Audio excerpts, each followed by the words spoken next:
What you got going there? Well, it's Thanks. Irish month.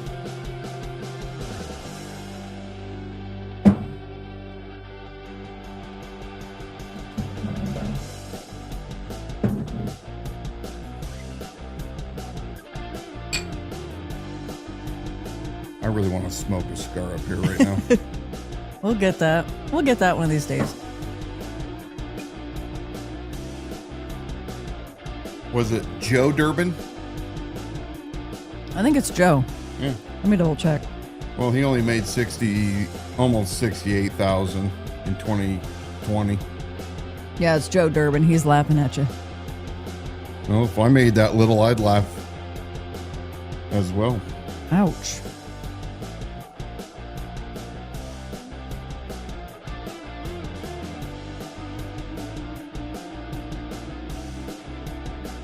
Hi, Suzanne. Thanks for joining us tonight. Glad to have you here. Well, I know why Joe Durbin is so pissed off, because he's making like $200,000 less a year than Boots. I know. Boots is cleaning up. Everybody better watch out for Maybe Durbin Boots. doesn't have a good work ethic. He likes whiskey, though. Commander Heil probably is not allowing him the extra overtime. Joe Durbin likes whiskey. Who doesn't? You guys have something in common. Well, we're also Americans. Got to get it. Okay. I think he's an American. Well. All right. Get the show on the road.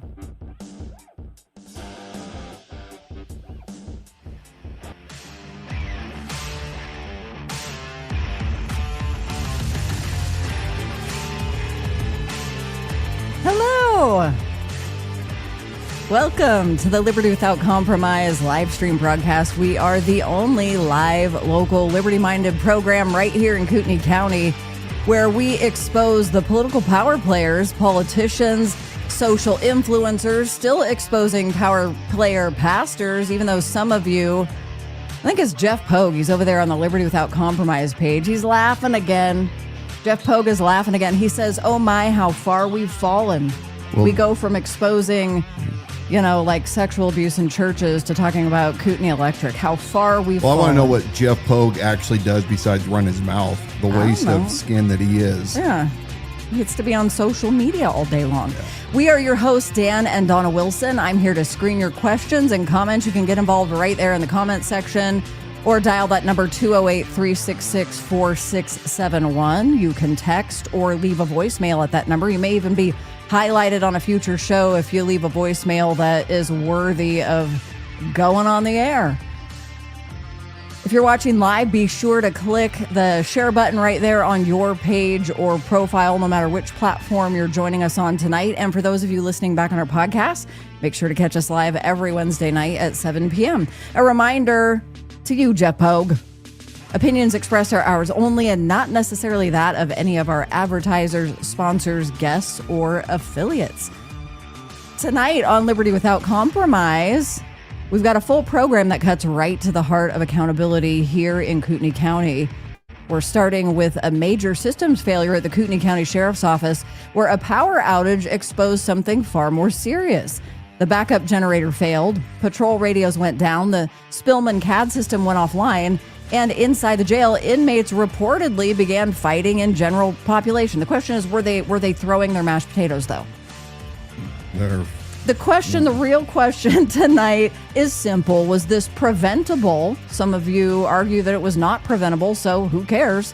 And then who's responsible? We're also digging into the jail overtime controversy. That seemed to really struck a nerve and has been blowing up online. Our post nearing 70,000 views on this jail overtime debacle. Reports of deputies making over $200,000 a year with overtime have sparked major debate.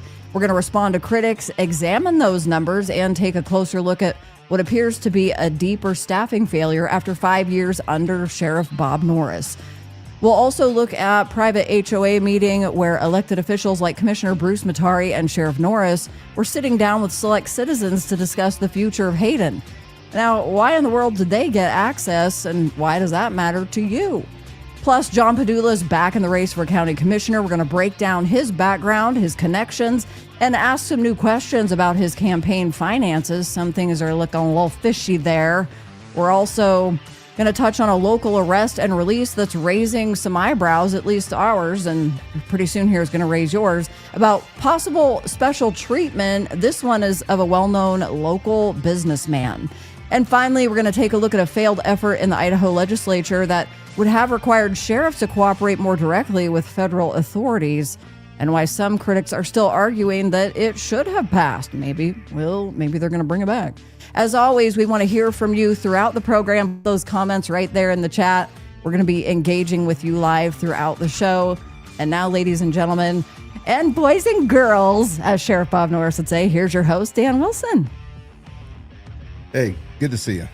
Thanks for joining us. We were off last week. We took a little vacation, went back to see family and enjoy a little time in the sun. But there is no place like Idaho, the last bastion of freedom, right up here in the northern part of the panhandle of the state of Idaho. And we live with liberty without compromise in everything that we do. I'm hoping that you do this as well. Now, we come to you every single week and sometimes in between to discuss things that should be on your radar, things that your government and power players in your community are involved with, what their actions are that directly impact you, whether you believe it or not. What happens in your community does have an effect on your day-to-day lives. Now, 2 weeks ago, on this very night, we had our very first of two-part series of our Show Your Proof Challenge that we revisited from 2 years ago. We love to hear how many of you enjoyed that part one, and we rebroadcasted it a few days later by popular demand. We have just cut the second episode, and we're doing a little bit of review on it right now, but we plan to have that out this weekend for your viewing enjoyment. But it's under review. So some things might hit like the cutting room floor, and they'll never to be seen. Yeah, I mean, I'm just gonna watch a few little things on it, but no, it was fun to hear how many really enjoyed watching Bob Norris, the sheriff, the county commissioner, Bruce Matari, make utter fools of themselves. I think, yeah, it's one of those things that this far in retrospect, it just looks more awful than it did when it originally happened. So on and so forth. Much to cover tonight. Now, a couple weeks ago, we were discussing King Matari and his arrogant, belittling attitude towards Hayden City Councilman Matt Roeder. And Matt Roeder came before the Board of County Commissioners specifically to ask for them to provide information that he was just not able to receive with his records requests, namely, how much overtime were they paying that Kootenai County Sheriff's Office was charging them, and how could they ensure that they were truly paying their fair share? There was a bunch of condescending talk that took place, really a lot of non-answers. But what came from that meeting was Councilman Roeder disclosed that there had been some kind of meeting up in Hayden. And it had to do with county commissioners and the sheriff. So we dug into that a little bit. Roeder had mentioned that there was a recording that took place. We have not obtained that recording yet, but we did find out a little more details on this little soiree. And let's go and take a look at the slides. You guys can see what we pulled up from our records request to see who's meddling right now in our local politics. There's my records request. This email was sent between John and Janet Polk. She uses his email and writes his emails under his email address most of the time. This was sent to Under Sheriff Brett Nelson on Sunday, January 4th. Hi, Brett. Just to let you know, the Commissioner Matari will be coming to John's and my home on January 20, 2026 at 5 p.m. to speak and answer questions about Hayden's future. See attached. and this was attached. You're invited, Commissioner Matari, to speak and answer your questions about Hayden's future. January 20th, hosted by Janet and John Polk up on Rocking Our Road and an RSVP number. Now, one of the things that popped up is, why is a county commissioner who already has his plate full, and he sits on many other commissions, why is he up talking with a group of citizens about the future of a city that he has no say in? Well, we're going to read a little bit more and find out who else is involved in this. This email came from Brent Nelson, and it was sent to Commissioner Bruce Matari, January 5. Good morning, Bruce. In your text, you told me this was occurring at 6 p.m., but the invite I received is for 5. Just wanted to confirm and make sure you're aware of it.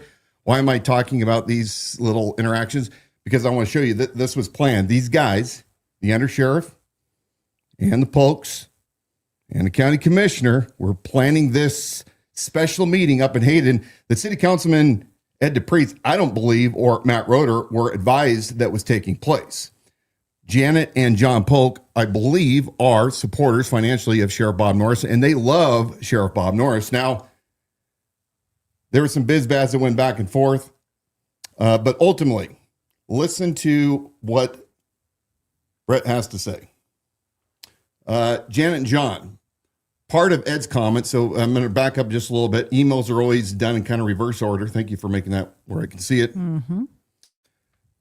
This was from John Polk to Brett Nelson, January 12th. Hi, Brett. The following is a statement that Ed DePriest stated on Nextdoor. Is this true? And it's, quote, that is not per shift. It's not 5 per day. It's a 5 total schedule, 3 shifts per day, 7 days a week. What that means is 1 per shift with some shifts when some shifts have none. Hope you can attend January 20th meeting. Oh, by the way, Ray has been telling me that he wants to meet with you. I did not tell him that you might be attending the January 20th event. I want to surprise him and see the look on his face. I want to know who Ray is. We're going to find out here in a second that Ray's not necessarily a fan of Norris and Nelson. Good surprise or bad surprise? That's what we're going to find out. Janet and John, Brett says part of Ed's comments is incorrect.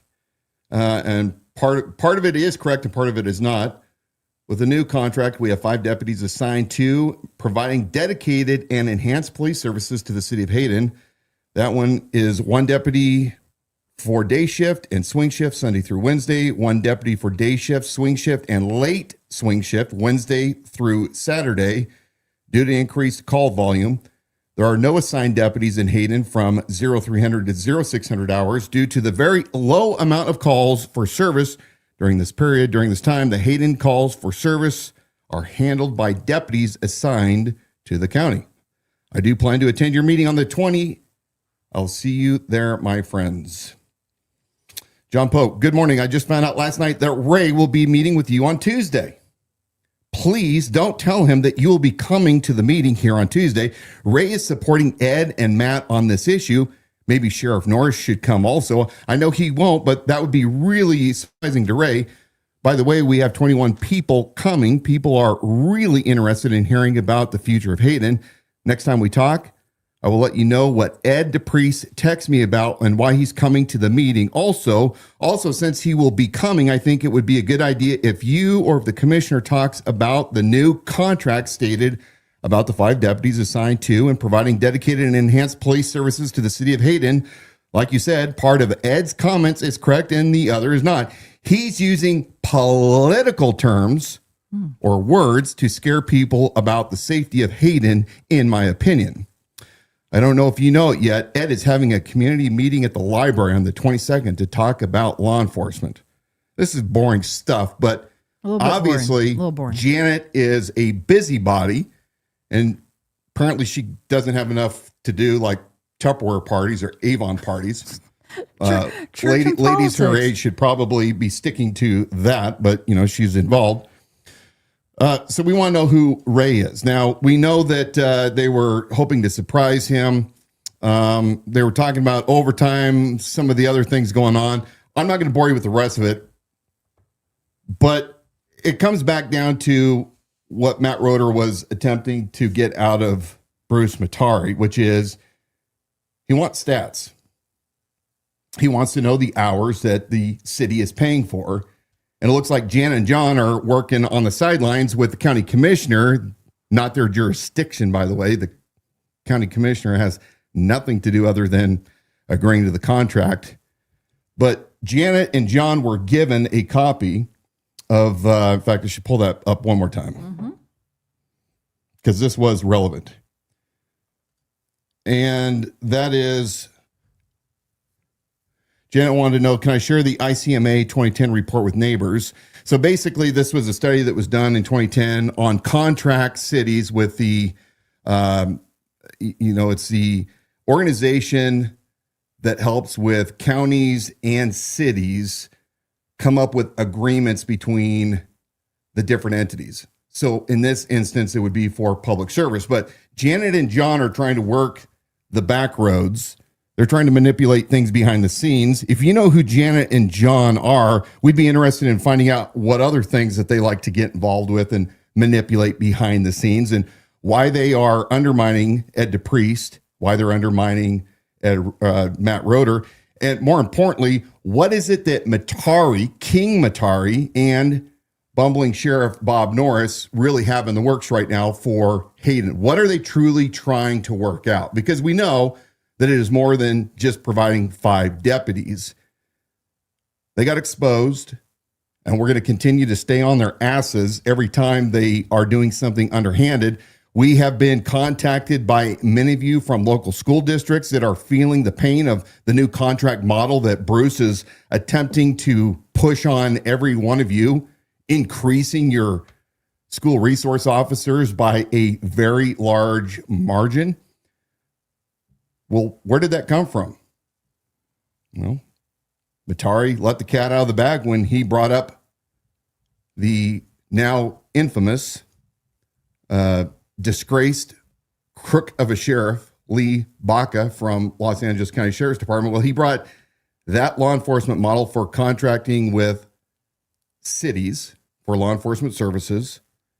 He brought this Los Angeles manual that he's going to use as a template on what he's going to do for contract services with other cities and school districts that they come into contact with, so they can get every last penny. Since apparently the sheriff, as we're going to show here pretty soon, can't manage his own budget when it comes to even the jail. It's the Lee Baca model. The Lee Baca. Who did I say?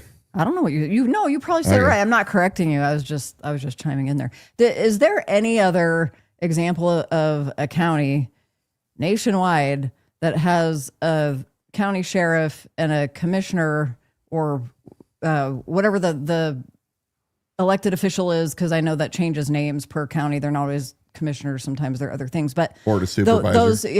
Those two positions working so tightly together and so concerned, like part of their actual platform being this idea of responsible growth. I mean, that's something that has caught me as being so strange, where you have to continually ask yourself, what is it that these guys are up to, that from the onset, that was part of Bob Norris as a sheriff, it was part of his platform. But then the reminder to everybody that you had Bruce Matari, who would eventually then run and be elected to county commissioner, who was Norris's campaign manager.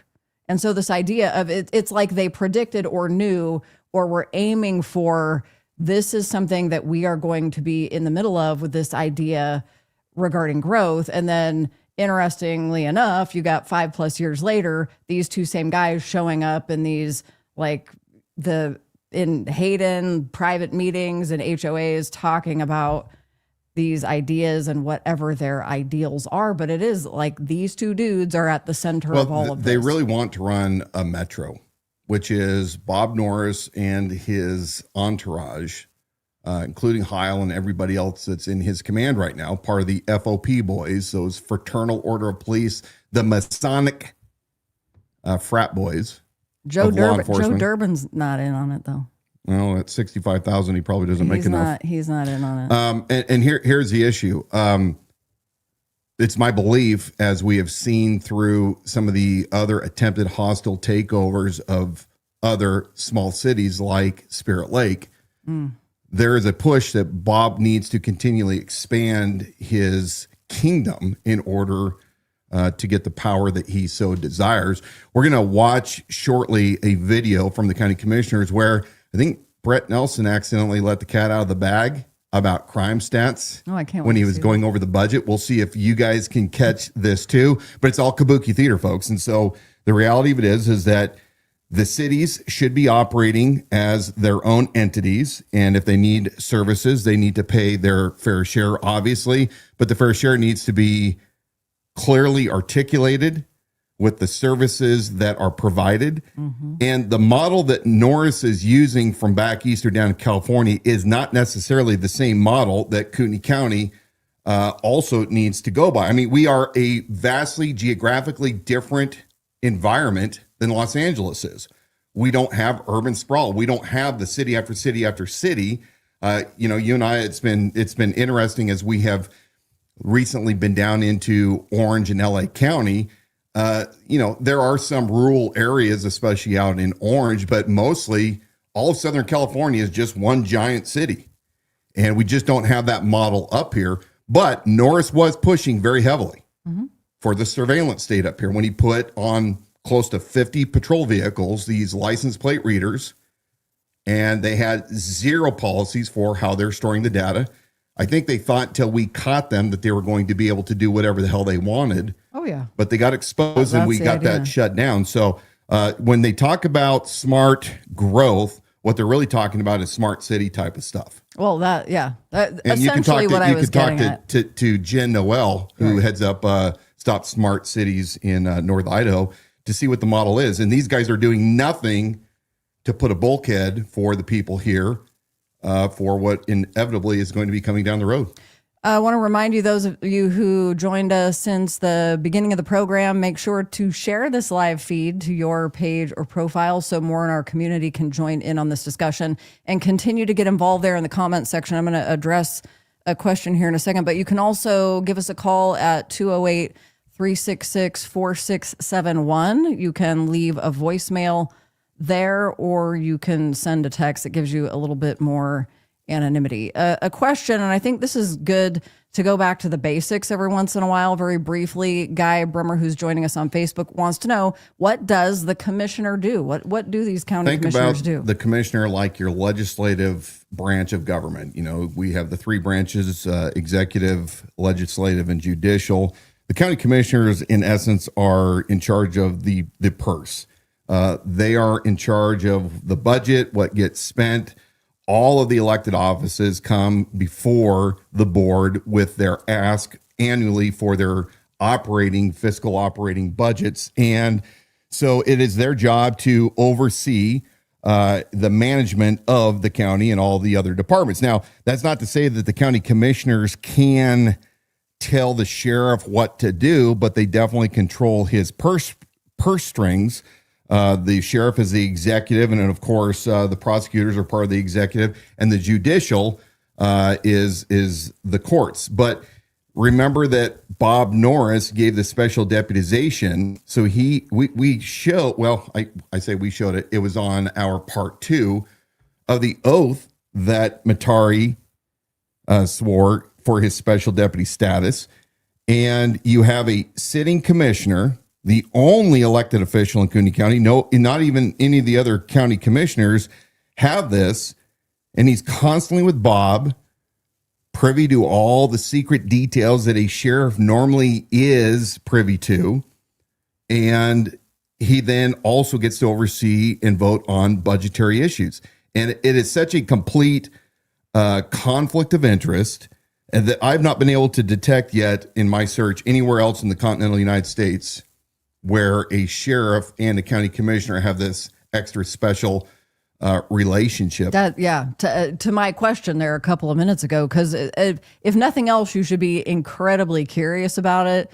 if not suspicious. And I think we've presented a lot that should raise suspicions for people. Nick had made a comment that the LPRs are still on those vehicles at KCSO. Well, okay, so Nick, that is true, but it's not true. So the cameras, the Motorola M50s that were mounted on the cars, they serve multiple functions. So not only are they dash cameras, like we used to remember, dash cameras, but they also have a function to run the LPR portion if you have the Vigilant software, which our understanding from the county commissioner meeting several months ago, that they decided to no longer fund that. So yes, the cameras are still there. They should still be recording, like the body worn cameras, interactions with citizens and for documentation purposes. But my belief is they are not currently being run because they don't have the software to run as the LPR model. Coming up, we're going to be talking about the overtime at the jail and some salaries that are in the $200,000 annual range for some of the deputies there. People were aghast when they learned that. And we've gotten quite a bit of lashback there online. We're going to be heading toward that. And then also talking about John Padula, who's running for commissioner again. Those things are coming up. For now, a little bit more about what's going on at Kootenai County Sheriff's Office before we even get to the overtime woes. Yeah. You and I were sitting in an airport, I think, in St. Louis, and we read the reports that there are massive windstorms hitting North Idaho. And we get a notification that, power's lost. I get a contact from one of the deputies at Kootenai County Sheriff's Office that tells me, hey, bro, we lost main power at the jail and our emergency backup generator failed to fire. So as a result, there's no power inside the jail right now. And we have general population that is now fighting. We can't lock doors down. We can't work radios. The radios are down. CAD's down. So all the backup emergency systems were a failure. Now, why does that matter? Well, think about it like this. If you have a car and you have a spare tire on that car and you're going to be driving a long distance, you want to make damn certain that your spare tire is fully ready to go in the event that you get a flat tire.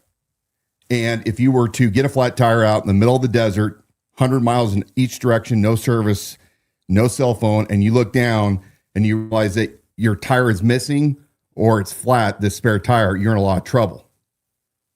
The emergency backup generators for the jail are absolutely life critical. They're life safety. You have a population at any given time of over 500 inmates that are housed inside this jail.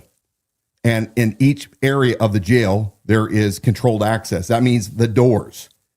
Most of these doors are controlled by a control room that hits a button to allow jail deputies with inmates and other employees with proper access to move between several points. When the system goes down and there is no electricity, here are some of the consequences. All doors go into a typical, what's called a fail secure mode. That means they're locked down. They're not going to open. The only way to open those doors is with a mechanical key. Second of all, you have no air handlers that are moving air through this controlled environment. You have no lighting. Your backup emergency lighting that runs off of little independent batteries lasts for only a short time. Communication is gone. A loss of a generator in a jail environment is catastrophic, as well as it would be the same for hospitals. Now, over the years, in my capacity as a commercial general contractor, I've actually carried contracts to do these large generator replacement projects. And I understand the protocol. And let me be very clear.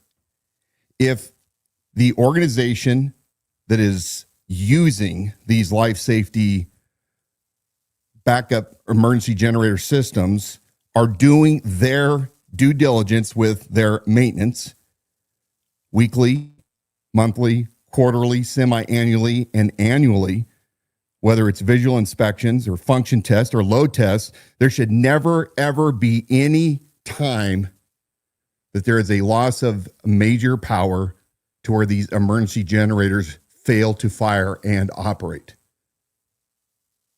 We put in records requests to find out exactly how often these systems are being properly inspected and maintained, who has been signing off. When you put in these large generators, you even have factory reps that come out to make certain that the contractors have installed everything correctly. You have electrical engineers that also make certain that the automatic transfer switches are all aligned and that the loads are completely loaded for the capacity at full use on these generators. So this was not a failure due to, well, shoot, it didn't work. This is like jumping out of an airplane. Your main parachute fails and your backup parachute fails. It's catastrophic. And Bob Norris should be absolutely embarrassed if he is not, that this even became an issue, that he put not only inmates' safety in jeopardy, but he also put every one of his employees that are operating in that jail in jeopardy. My advice to Bob Norris is quit having all these donuts with your sheriff events like Janet and John Polk, who love to go to the breakfast with Bob, and the pizzas, and actually start running your facilities, your department, the way a sheriff should. I don't expect Bob to know the first thing about backup generators, but what I can tell you is he should have competent people below him. They're ensuring that these critical life safety equipment and measures are in place. There is zero excuse. And as we talked about the debacle of the jail, those of you who watched me during the campaign knew that the jail was one of my priorities to come and fix. Now, Bob Norris has been sheriff going on his 6th year. And in that time, he has still not been able to solve the manpower issue. Now, let me be frank. My advisors, who were Kootenai County Sheriff's deputies, and to include a current sheriff deputy that was to be my undersheriff, will tell you that the background checks, the background process for the applicants at Kootenai County Sheriff's Office is ridiculously long. It takes 3 months longer than what it should. They've not been able to solve the inability to staff the jail properly. And so for many, many years, and to include the 6 years that Bob has been there, the jail is continually over budget when it comes to overtime. And again, Bob Norris has not been able to solve this issue. He can blame it on wages. He can blame it on all sorts of things, except for the real fact, which is people don't want to come to work for Kootenai County Sheriff's Office due to the environment. Not just because of pay, but environment. And we're going to show you when we go over some stats for overtime and salaries that jail deputies are receiving to show you that there's more than enough money in the budget to take care of business. But we've talked to many who can't even make it through the basic background. There's no communication. The things that get flagged is arbitrary by background investigators. And the background investigators aren't even bringing it up to command to say, hey, here's a couple of guys. These are my concerns. What do you guys think? It's up to the discretion of the lieutenant and or captain to say, yeah, we're just going to toss them. So people are not applying to go to work at Kootenai County. This has been a problem. Recently, we have Jeremy Heil, who is captain, or I guess his new name is commander. Oh. Commander of jail. This is the guy that's rumored to be Bob Norris's heir. He lives up in Bonner County, drives his patrol car that's paid for by Kootenai County up to Bonner County. His house didn't sell yet? I don't know. Still on the market? I haven't been paying that close of attention. Okay. But the mismanagement of the jail goes right back down on his shoulders since he is the commander of it. Let's take a look at a recent video of Jeremy going before the Board of County Commissioners. We're going to stop this video. We're going to go back and forth to show you some of the numbers that the overtime deputies are making inside the Kootenai County Sheriff's Office. Let's take a look and see what Jeremy had to say when he went before the Board of County Commissioners just a few days ago. Item 11, request for approval for jail TV filming, Langley Productions Sheriff's Jail. Captain Jeremy Hile. Good afternoon, Commissioners. Captain Jeremy Hile for the record. I brought before you last Tuesday's business meeting this contract between the county and Langley Productions to have the jail film crew come into the jail over the summer and film their TV show. And I'm just bringing it back before you today to request approval for the contract.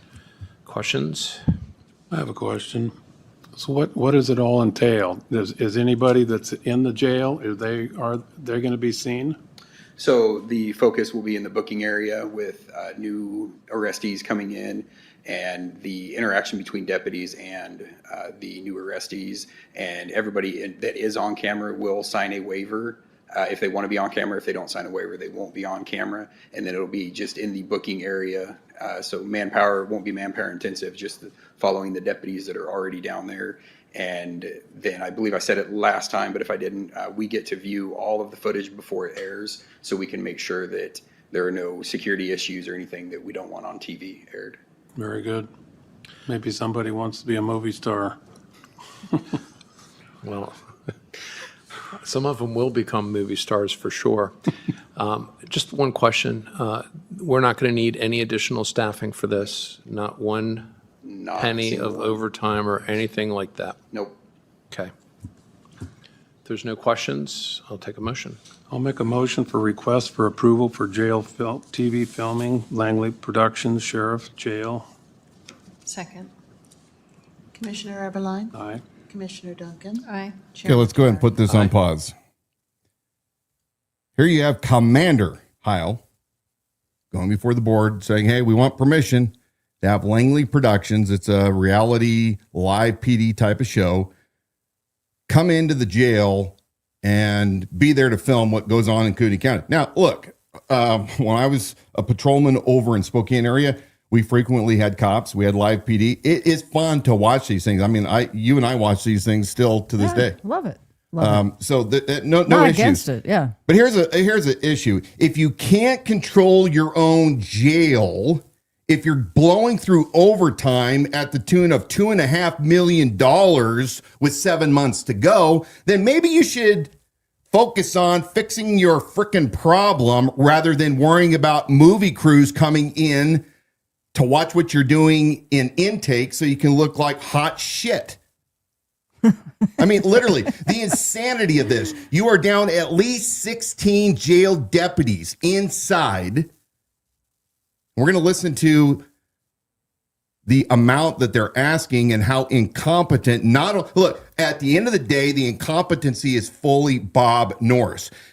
He has never proved that he knows anything about numbers. He can't project anything worth a damn. He throws everything on the shoulders of his undersheriff and on his captain and on the Kootenai County, I forget, budgeting director, Brandy Falcon. I may have got her title wrong. But how about we actually work, Bob, on securing your own organization, and you actually lead instead of sitting like a sack of potatoes in a 5-pound sack with 10 pounds stuffed inside of it, slumped down in the back watching your guys take the heat. Let's take a watch at this next video. This is embarrassing. And then we're going to talk about how much the jail's paying for some of their deputies. Thank you. To our first item, jail overtime, Sheriff's Office, and I have Under Sheriff Nelson and Captain Jeremy Hile.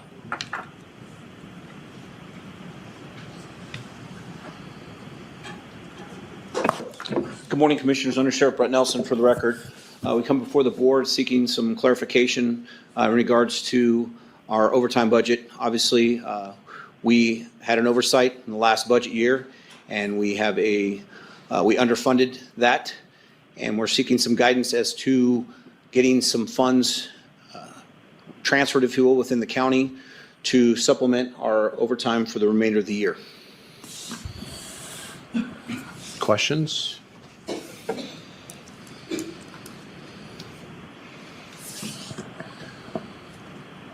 How much are you asking for?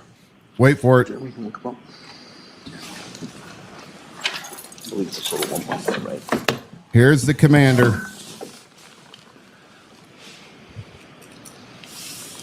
For our figure, Captain Jeremy Howell for the record, for our figure is 1.589 million unloaded, and I'm not sure if we got the loaded number back from that. Brandy has that, she says. You want to give that to us? Because that's what we're looking at, is adding that much more to the budget, right? We got to know the loaded number. That's on top of what was asked for in the budget. Is that Brandy correct? to the rescue. Yeah. Always. Okay, so $1,589,327 unloaded would be $1,957,574 approximately loaded when you include retirement and taxes and all that good stuff. So the Okay. original budget was $925,000 unloaded. So the total unloaded overtime budget would be $2,514,327. $2,514,000 and how much? $327.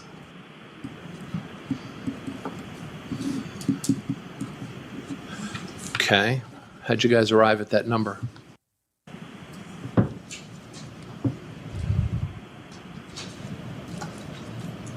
Come on, Commander. How'd you come to that number? Sorry.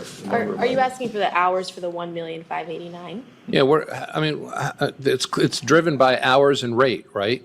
Yeah. That's how it was comprised. So I believe the hours I was given by the sheriff's office was 20,650 hours multiplied at a rate of a detention sergeant grade 3 step 7, which is like a topped out sergeant. And then we included a shift differential in that and multiplied it by time and a half to come up with the hourly rate of $76.97 $76.97. an hour, which is based on a topped out detention sergeant hourly rate multiplied by the hours the sheriff's Now, office. is every one of those positions going to be filled by a topped-out sergeant? No. Okay. I think the issue here is a little more precision. I'm going to Okay, put this on because- pause. Okay.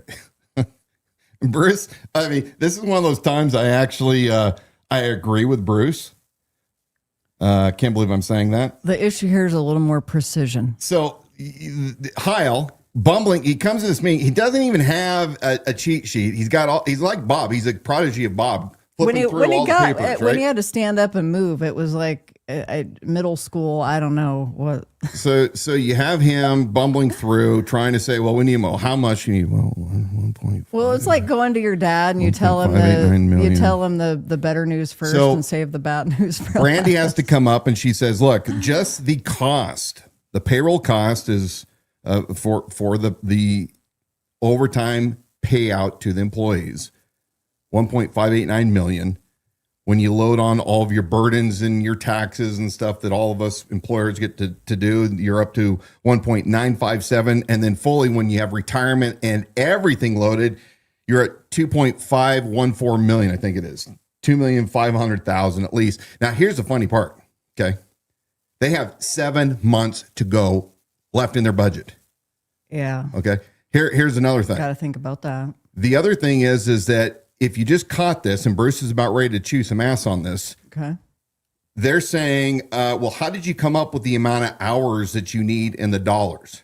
So this is what these idiots do, because this is what professional government employees always do. They don't know how to actually handle money, like Bob Norris. So what they're looking at is they're saying one of their most expensive employees, because, like in my business, I have guys that are at the low end and I have guys that are at the high end that have more responsibilities. And they're taking their sergeant, and this is relevant because we're going to show you what Deputy Sergeant Boots makes per year working at Kootenai Jail. And they're using his cost fully loaded, and they're figuring out their 20,000 hours that they need at that rate. Well, guess what? If I did that on my jobs, we would be out of business, because you don't have just these top tier employees working all of these hours. Right. It's going to keep playing for Bruce, and we'll let him explain it a little bit better. I know I want to address some of the this has been a controversial topic online because we posted about this a little bit earlier this week. and it's gotten nearly 70,000 views, which is a huge number considering the size of our county. So it got a lot of people riled up. So as we move through this, and I'll get to that, some of the things those of you online had been saying earlier this week. Here we go. I presume you're going to have a number of people who are working much less than that for an hourly rate? Yes. Okay. Or more, So- yeah. That's why I use that one, because it's in the middle. Okay. Well, do you have a policy in place of how you fill these positions? Do we start with the highest paying person and work our way down? Or do we start with the lowest paying person and work our way up? Well, we sought some direction because I know that the board spoke about that, of restricting, if you will, our highest paid employees from working that. Then the burden falls on our newest employees to carry the 7-day-a-week. So the direction that's been given from the sheriff, we'll continue to work with who we can use to utilize to minimize the burden across the board for our entire staff. So if that means from time to time having a detective work in a certain area of the jail to alleviate, to ensure that someone has a day off, then we'll do so. Is this what has been the case for the last several months for this fiscal year? Yes. Okay. Many hands lighten the load. Excuse me? Many hands lighten the load. Yeah. So You get burnout from people when they leave. I understand, but Since then, Captain Hiles instituted that the detectives aren't being used as often, last resort, if you will, and it's been more circled wagons within the jail itself Okay. to fill those positions. Again, tightening the belt, but also furthering the burden or extending the burden a little bit more on the current staff of who we have working. so what's the average hourly rate that you've been using for the first 5 months of the year? We've been using the What- overtime numbers for the actual numbers that we're paying. But out. what's your actual? What have you paid out so far, average hourly rate for overtime through the point that you did your numbers for this fiscal year? I don't know the hour. Okay, average because that's a rate. good baseline to move to use moving So forward. this is what you do, Commander. Did you ever learn averaging in school? You take your total amount of employees, you take the total amount of salary, you take that salary and you divide it by the number of employees. That comes up with your average. Good God. Are you ready to continue? Go. Oh. Otherwise, if this is a higher number than what you've already incurred, what it does is it kind of pads. It kind of pads what you're asking for, right? And then for FY27, what are we going to use for that number? Is it going to be the same high rate? And the problem with that is that we have other electeds who have pretty big needs and asks too. And so if we use a higher number than what we're actually using, then all that's going to do is dig into the budget and not have anything for example, the prosecuting attorney's office. So are you talking for FY27? Are you talking about right now to cover the 1.9 million? Well, I'm talking about both. Okay, well, because we right don't- now, For FY27, we're trying to get through this. So do you want I us to- understand that, but Do you want us to aim high, or do you want us to? I aim want you low? to aim where you need it exactly. Number is. So what has been the number for the previous several months? I haven't had an average hourly number. We're going off actual numbers that are being paid out. So I asked, okay, when I got the number, the 20,650 hours, I said you need to break this down between the positions working the overtime. And I know that's possible because I know they do that for custody techs. So for a custody tech, I can say thus far in FY26, detention sergeants have only worked, 6 or 7% of the overtime in the towers. And I have made that request to the sheriff's office, and they're working on it. So I think it is possible to come up with, of the hours worked thus far in FY26, how many of those hours have been worked by deputies, by sergeants, by patrol deputies, by lieutenants, whatever, whoever is working this overtime. I do think it is possible for them to come up with that. And so I feel it would be more accurate to break it down, that 20,000 hours, how much of that is per position, and use the average loaded rate, hourly rate for each of those positions to come up with a more accurate overtime estimate. In part, to further that accuracy within the walls of the sheriff's office, specifically the jail, culturally, it's always been you had staffing overtime and then everything else. Now we're trying to, if you will, individualize or compartmentalize those specific overtimes, transport, medical needs, whatever it may be, because then we can eventually ask our payroll system to, for instance, from an outside perspective, if you're using transport overtime There's a specific code, so you can go in and calculate that and tells you right then and there. Right now, we don't have that within our payroll system. Okay, but we do know that we have been using overtime for the first, let's just say 4 months, right? Okay, and we should be able to determine an average hourly rate for the overtime we have used between Right, and October in the 1. last meeting that I I'm sorry. presented- Between October 1 and January 31. Go ahead, Captain. Last meeting I presented, you said use open positions to guide that, and we did, and it didn't work. So I'm not an accountant, and we're working with Brandy to try to Yeah, work we this know that. through. Okay. But the way you've asked us to do it last time, it didn't work, so we're trying to find a different way. I'm not saying the way we've done it in the past is right. I'm saying that you give us guidance and we try to work within that, and it wasn't working for what we're trying to come up with. And I'm saying, I don't have the number for you. I'm trying to do basic math based on the estimates we have. Okay, well, this is, Work with Brandy to narrow that Basic- down. this is the first Basic time I'm math. hearing it's not Basic working math. for you. We haven't had that communication exchange, right? Okay? So, that's why I'm asking, because I'm just trying to come up with something that is precise enough that we can live with it and move forward, and then that is what the SO would be held to, as far as sticking within the budget. Otherwise, it just becomes an open check, and we should have at least some ability to use the first 4 months of the fiscal year to determine what we need for the last 7 months. Would you also- agree with that, Captain There's D? another factor, though, that comes up as we enter into the spring, summer, and fall seasons. Our county population here swells because of transient traffic that comes in. Pay vacation. attention. The jail does the same. It goes from, it'll increase 20-25% occupancy in the next, 2 to 3 months. That means more medical transports, it means more fights, it means everything, it means more supervision is needed. So again, that overtime, and I'm just speaking out loud so everybody can hear it, because I'm not gonna be here in another month, but. Well, actually, Captain Deke, it's interesting you brought that up, because in December, we had that discussion, and I looked at those numbers. And if you look at between May and September, the overtime actually dips, but the population goes up.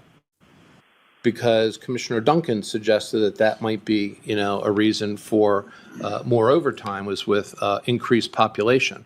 And I'll be happy to share those charts with you, because I'm looking for any kind of correlation where we can start to understand how to get a handle on the budget. So moving forward, we properly fund the sheriff's office, and we take the tax base that we need to in order to achieve that. I'm stunned. Did you just catch that? Well, I'm like, Matari's Well, Matari knows that it's like rats on a sinking ship. all eyes are on you, Matari. You have 10-pound potatoes in a 5-pound sack, lumpy Bob Norris that just sits there. I mean, He's there in why the in the back. hell can't he He's actually slumped sit up with over. his own people and lead? I don't know what's Hey, Brett going on. Nelson, hats off to you for carrying the water for this fool. Basically, Matari just said, yeah, Deke, that's not true. In the summer, when you're saying that all of our costs go up and the inmates and all the transports and all this stuff, the trend goes up, but the overtime goes down. And why do you think overtime goes down in the summertime? Any guesses? Because Boots don't want to work overtime during the summer. Well, no, He's going to be out on his quad. Boots is an overtime whore. You'll see this here in a second. Oh, so over the summer? let's go ahead and bring we're up still- the. what are we bringing up? Bring up slide. Go to page number 11. Okay, let me get there, and then I'm going to bring that up. Thank you. I contacted the county and specifically asked them to provide all of the salaries for all deputies and employees, Kootenai County Sheriff's Office, between, I believe it was 2019 and 2025. And what I received was some interesting stuff here. And look, first of all, when we put this out earlier this week and we're talking about jail deputies and what they make, let me be very, very clear. And I'll actually talk slow for Okay, you know what? some of the other Actually, if deputies. you're going to say this, I want you fully up on the screen. Okay. Here we go. So let me be very, very Because clear. you do need to be clear about that. There's many of you Kootenai County Sheriff's Office deputies, both in patrol and in jail, that are extremely emotionally sensitive. You got to understand, first of all, you work for the public, so all this stuff goes with the job. But when I stated that there are deputies making over $200,000 a year, that wasn't me ever saying that they did not deserve what they were paid or that they got it fraudulently. Just to be clear. So when you have Moore, who she's making a lot of money and she got pissed off and wanted to start, how dare you, talk about how much we make as if we don't earn it. And others like Durbin. Now, I understand Durbin's way at the far end of the scale compared to Boots, but Boots is a sergeant.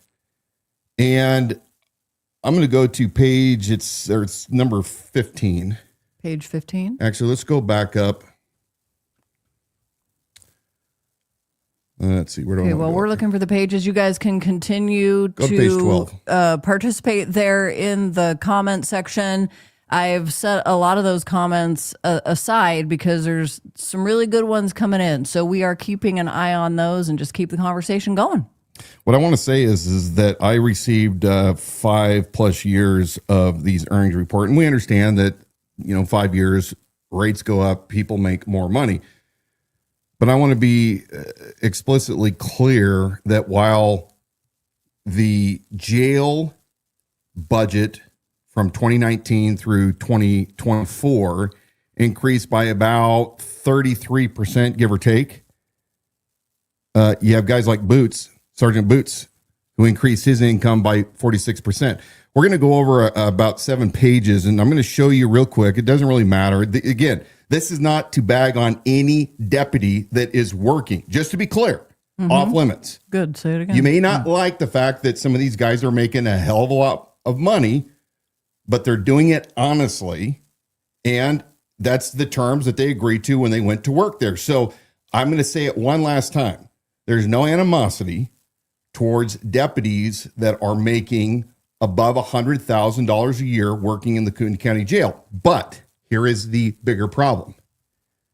When you have these deputies making the dollar amounts that they are making, which are way more than some of the guys like Durbin make, it's because they're putting in a lot of overtime. And why are they putting in a lot of overtime? They're putting in a lot of overtime because they don't have enough manpower. And if you don't have enough manpower, but you still have to get the same amount of work done, then it starts fatiguing those that are working the overtime. And in my world, in the construction world, you start realizing quick by the experts how dangerous it is for your workers to work more than 8 or 10 hours a day, let alone 20 plus hours a week of overtime.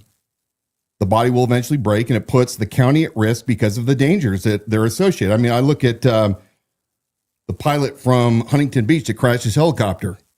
The National Transportation Safety Board came back and said, hey, this was because, this pilot that was flying the Kootenai Regional Air Support helicopter, he crashed because he was tired. He was going from Kootenai County to fly his helicopter for Huntington Beach PD, and he wasn't getting enough sleep. That also not only puts human life at risk, but also puts the county at risk for poor choices that are made when people are fatigued. The next couple pages we're going to go through, we're just highlighting those that make over $110,000 a year. It's not really relevant who their names are, other than I'm going to say the highest paid one right now in 2024 was Sergeant Boots, Christopher Boots. He made $237,000.69. I did some rough math. It looks like that he worked an average of 20 plus hours a week. So he's putting in 60-hour weeks by average the entire year, calendar year. Oh, 20 plus of overtime. 20 plus hours overtime. So basically he was working the equivalent of 1.5 weeks every week. What does he do? Well, he sits up in, from what the deputies are telling me, he sits up in the control room and he pushes buttons to allow people to go in and out of secured locations. Oh. So he's getting a lot of money to push buttons. I wonder what Joe Durbin from thinks about 2019, he had an increase of 46% from his salary. His salary was in about $110,000, $115,000 back in 2019. But between then and 2024, this isn't even 25, he had a 46% increase. All right, let's scroll through these.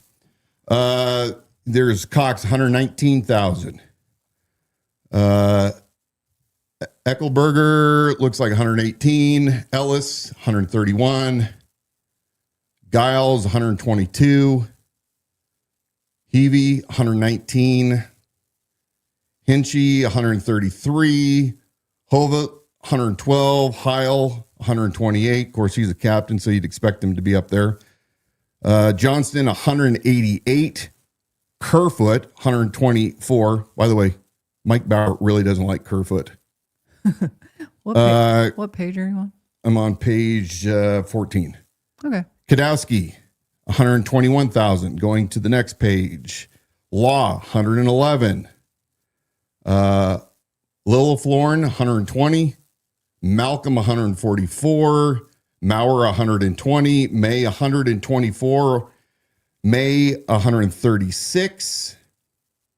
Next page. Moline, he's another sergeant. So this is what's funny. You have one sergeant that makes 237,000 and another sergeant that makes 118,000. Yeah, huge discrepancy. Yeah. Moon, 114. Moore is Wendy, the one that runs her mouth. You know, how dare we talk about how much they make? 140,000. Nelson, 116. Nipper, 111. Norris, not related to Bob, 128. Next page, 17. Schneck, 111. Shaw, 129. Smith, 110. Smith, 131. Summershoe, 120. Trakes, 119. Wagger, 123. Ward, 112. Whipple, 122. By the way, Whipple's dad is Paul Van Noy's personal bodyguard. Just Whipple's dad is Paul Van Noy's personal bodyguard. Got it. Fun fact. Yeah. Joe got together with Phil Hart when I first started running and tried to tell me that I shouldn't run. Ugh. Anyway, so sheriff jail totals before this $2.5 million increase, 10,480,586. It went up 33% since 2019. Okay. Wow. Let me state this again. If your name was read, you legitimately earned every last dime that you received. My hat is off to you because you're doing a hard job, but your boss is an imbecile. And many of you jail deputies already know this because you have come to me, you've sent me the emails, you supported me actually behind the scenes during the campaign, but it hasn't gotten any better, has it? Jeremy Heil, who is supposed to be the heir apparent to Bob Norris, he can't run this jail. Bob Norris can't run the jail. And we are literally one event away from a DOJ dissent decree where they're going to come in and they're going to find the abuses going on, kind of like the broom closet. Now, there's a current website that's popped up, Kootenai County Corruption.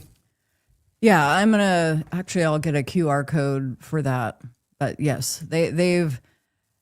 Somebody's really pissed off with Kootenai County over the way one of their relatives was treated inside the jail. We've heard from multiple sources about the broom closet, this alleged room where if you look at the deputy sideways, you get shoved in this closet, you have to crap in a bucket, and you're kept in there for several days in your own piss and crap.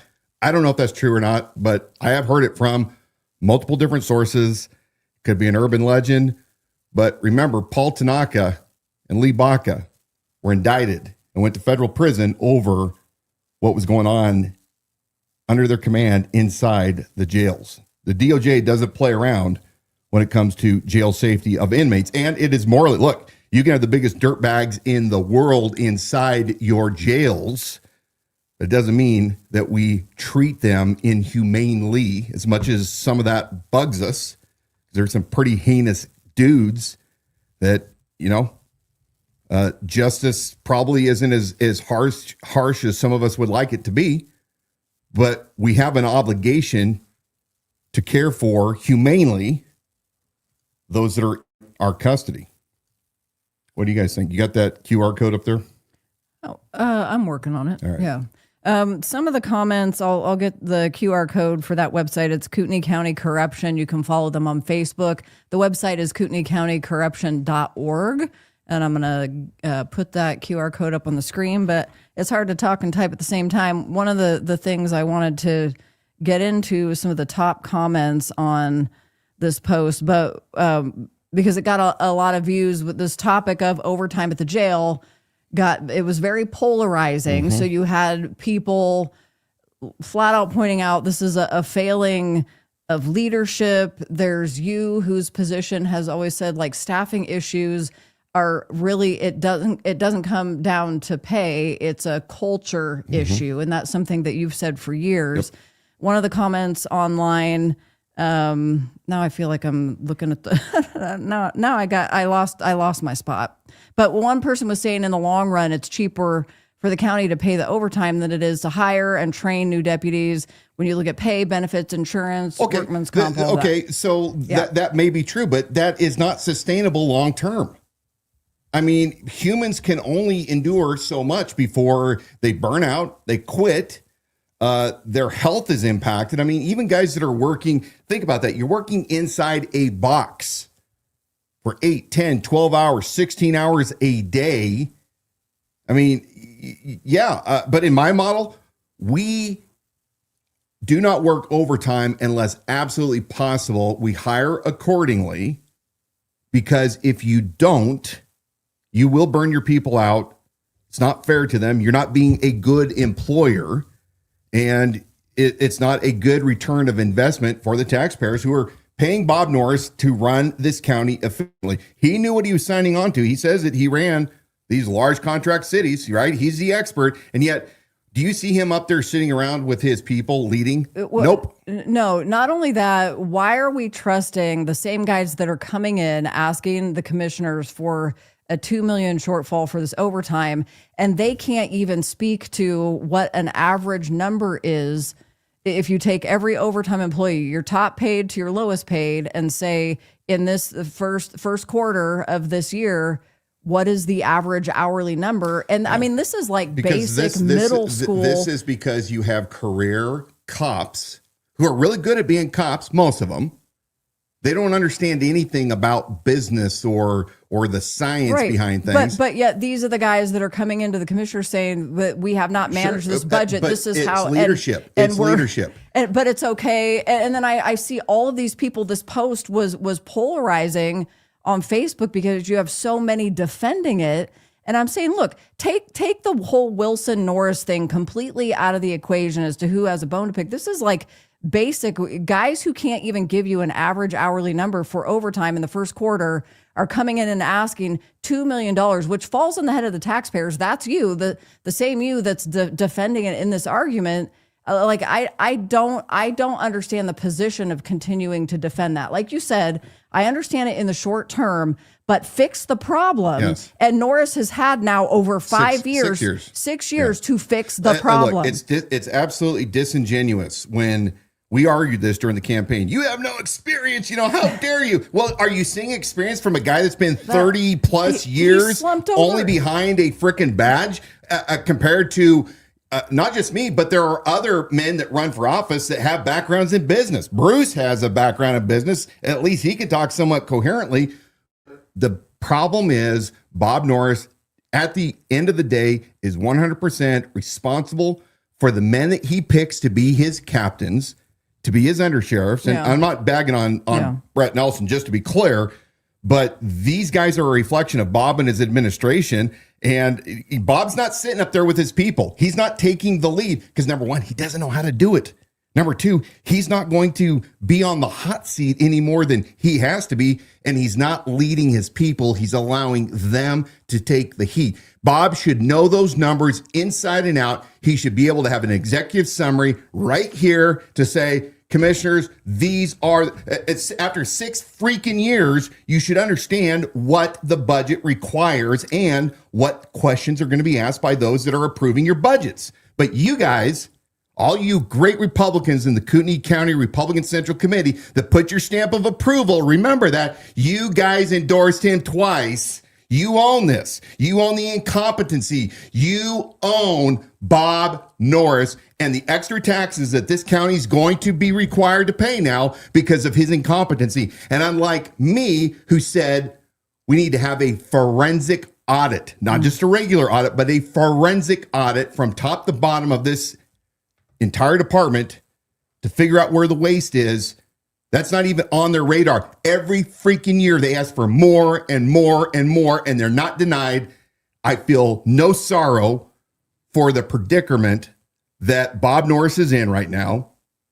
And frankly, the county commissioners, because you give them everything they want and yet they come unprepared and ask for more. And they already said the 3% increase that they can do by law isn't even obtainable. Yeah. Actually, a thing on Facebook I want to get to, but somebody else. Oh, I wanted to put this one up here earlier because we're constantly talking about the staffing shortfall. Another thing, this idea that you had run on and still has never been deployed or invested, even looked into by Bob Norris and Bruce Matari, in fact, discouraged they've looked into it. They don't want to do it.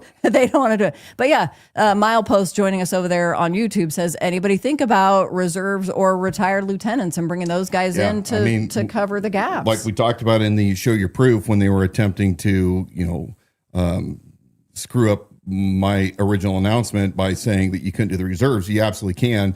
There are so many retired and recently retired law enforcement professionals that are moving to North Idaho and Kootenai County. Most of them are up here in Athol, it seems, that they are more than qualified and willing, many of them, to come in and work in a volunteer capacity to support patrol. They already have the experience and the training. It's not like you're bringing somebody new through an academy, but in the city of Spokane, which is a city of 250,000 people. We're not talking about the entire county. We're just talking about the city of Spokane. I haven't looked since 2023, but in 2023, the reserve officers saved the city over $800,000.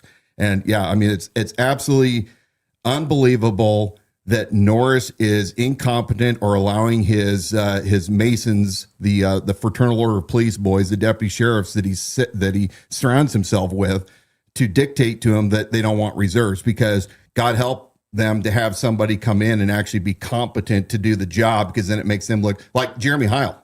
Bro, outside of this, what can you do in life? Once you're not in the Kootenai County Sheriff's Office, do you have any real life skills? This is the problem with law enforcement today, is you have too many of these guys that have spent their entire careers in law enforcement. They have no other skills.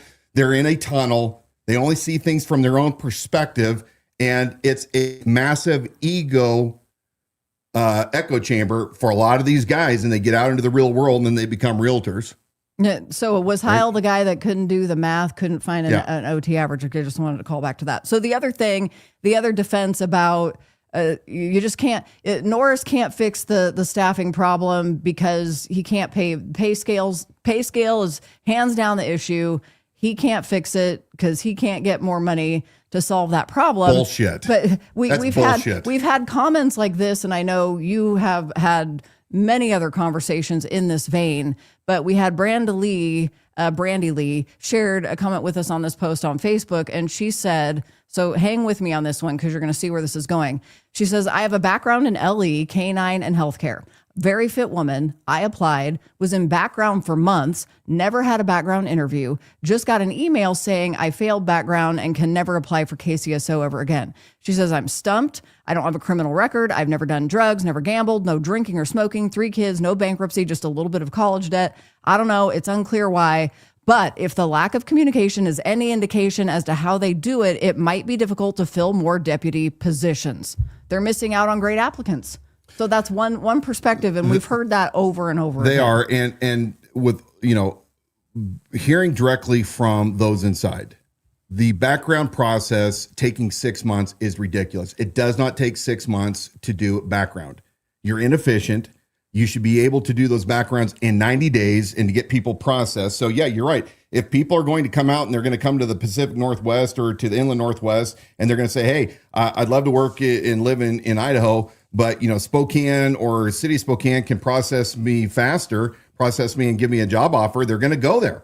So it's taken a ungodly amount of time. It shouldn't take as long. And I've talked with some of their former background investigators that no longer work there that will tell you the dysfunction of that department. Mm-hmm. And I'll also say, though, that to be fully clear, we have no idea why that person was rejected. There could be absolutely articulatable reasons why they were, but I understand the argument and it represents. We've heard it a lot. That's what, because yes, we can. Since I named names, some people might want to come in and say, "Well, I think it's this, or this," to try to negate the argument. But the point is, we have heard it a lot, and her story represents something that we've heard over and over. Well, my buddy again. Kyle. that Yes. came from over in Western Yes. Washington, ended Yep. up going to work for Spokane County. First-hand account. All right, we're Yep, getting far behind, so Keep it moving. let's talk a little bit about a subject that we brought up 2 weeks, 3 weeks, I don't know how many weeks ago, a month ago. I don't know. What's it going to be? County Commissioner Bruce Matari, I was looking over his financials, campaign finance, which all candidates have to be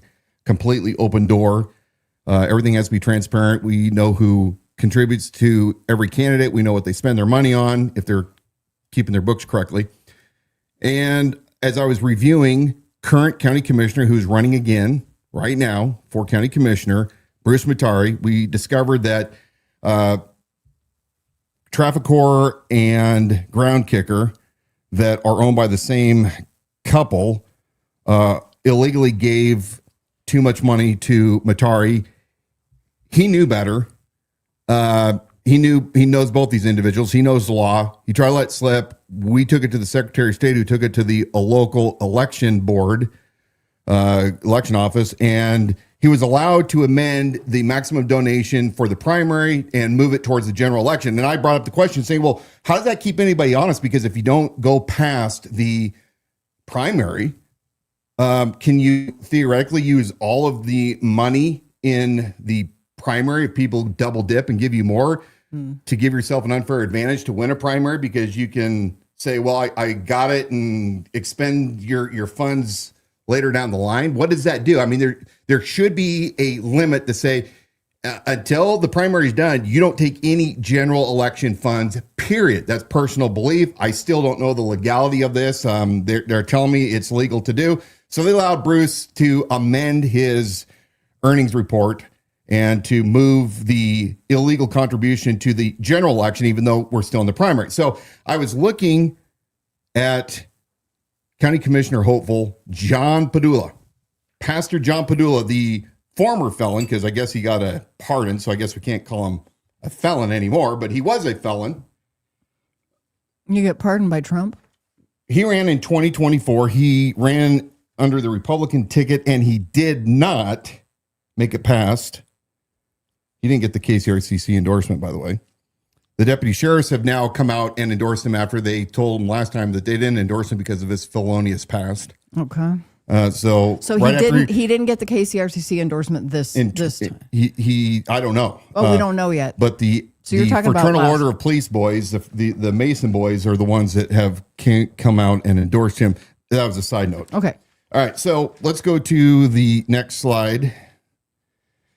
I was looking through John Padula's 2024 race, and I noticed a few things. So I wrote to the Secretary of State all the way back in February.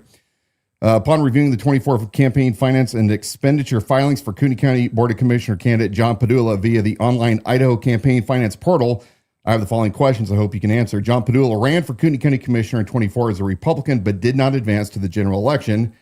A review of the listed contributions shows 7 contributors who gave a total of $4,250 designated as general for the 24 election cycle. The top 4 of these contributors also appear to have given the maximum donation of $1,000 for the 2024 primary election. I reviewed all of Padula's campaign filings, both the submitted reports and those cross-checked against the online portal filter, and was unable to locate any record showing that these general election designated contributions were returned to the individual contributors. The campaign is listed as terminated with the last filing date approximately January 2025. Could you please advise where I can locate records of these return contributions? If none exist, could you direct me to the specific section of the Sunshine Law or relevant Idaho statute or guidance? The state contributions designated as general do not need to be returned when a candidate does not advance past the primary. And 3 weeks later, I had not heard anything. So I pinged him again and I said, hey, I sent this out. Are you guys going to actually do anything? And the state came back and said, hey, we kicked this to the local elections, Kootenai County Elections Department. It's under their jurisdiction. And ASA Gray sent me an email saying our office is investigating this matter. So I want you to know that this is on the horizon, but I want to show you what John Padula either did intentionally or incompetently. Okay. We'll go to the next slide. Mm-hmm. This is an overview of the contributions he received just for the general election. He did not make it past the primary. and he received donations of $1,000 from Dammerman Amelia, Dammerman Bradley, Lauren Hodges, Ian Wolf, Strandberg, and Spilker. So I broke them down. We'll go to the next one just to show you guys what we looked at. Under the Dammerman, Amelia and Bradley, Amelia gave both $1,000 to Padula for the general and the primary. Same with her, I'm guessing, spouse Bradley, $1,000 for the general and $800 for the primary and another $200 primary. So they over donated $1,000 each. Down below, you have Hodges Lauren, who donated $1,000 for the general and $1,000 for the primary. And you have Ian Wolf, who donated $1,000 for the primary and $1,000 for the general. Okay, why does this matter? Because integrity matters. Competency matters. Padula raised, I want to say, close to $100,000 for the primary in 2024. He had told me that he was running for county commissioner because he hunts with one of the local judges, I think Judge Randall. And Randall told him, he needed to run and he was going to support him. John raised a lot of money quick. But look, we're looking through this through the official guidance of the election office to find out whether or not I could be completely in error. There could be a loophole, but we had a treasurer that was on me like white on rice over every expenditure to make certain everything added up and was in the proper columns. But this is a guy that wants to run, being one of 3 county commissioners that oversees, a couple $100 million budgets. And this is the dude that should be able to figure out where that $4,000 goes. I went through the primary all the way through the end of the calendar year, and there's lines to say where you return contributions. Now, if the Sunshine Laws and the Secretary of State doesn't want to enforce anything and they just want to allow people to do what they want to do, then the whole thing's a joke. But he sat on $4,000. It appears that he sat on over $4,000 of dollars that were designated for a general election that he never made it past. In fact, he ended his campaign, I think, $500 in the red. So where did the $4,000 go? Gotcha. And again, if it doesn't matter, then any of you out there running for office right now, by the answers that we get back, and we will publish them, you can use this for your excuse. If they're not going to enforce things, then you know what? By God, raise as much money as you can, and if you don't get caught, nobody cares. But there has to be accountability for people when it comes to the finances of their campaigns. It matters a lot. Now, I think it's interesting. Again, I could be completely wrong. There could be some technicality. I don't know. But I don't think so. And I think it's interesting that it's taken them 3 weeks to look into this matter. It's easy. Hey, John Padula, here's your books. Where's this money at? Shouldn't take 3 weeks to do an investigation. That right there has me suspicious, right? With Bruce Matari, it was less than a week that whole thing was resolved.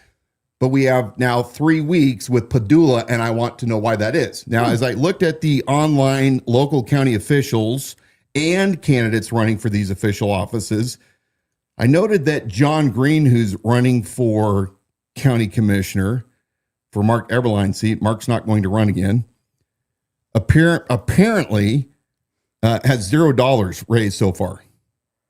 I thought that was pretty interesting. Jen Locke, current auditor or clerk rather, she as well has not appeared to be raising any dollars yet. I don't know if this is because Green and Locke already have the lock, get it? The lock on the KCRCC endorsement page, so they're not worried.